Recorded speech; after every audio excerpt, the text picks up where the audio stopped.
The development and implementation of fire protection concepts in modern buildings is a complex task for technical planners, installers, and operators. Modern systems should facilitate this work as much as possible. Each CLS Fusion system is a standalone system. A system is installed in each fire section of a project. This eliminates the need for complex E30 cabling and the associated special cabling requirements for functional integrity.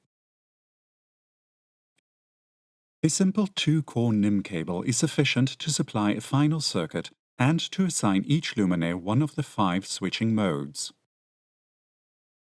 The combination of the established staircase concept with CLS Fusion saves one system in the staircase. The redundant supply of circuits from multiple systems further increases the level of safety. If one system should fail, the building can still be safely evacuated via the staircase because the neighboring CLS Fusion systems guarantee the supply.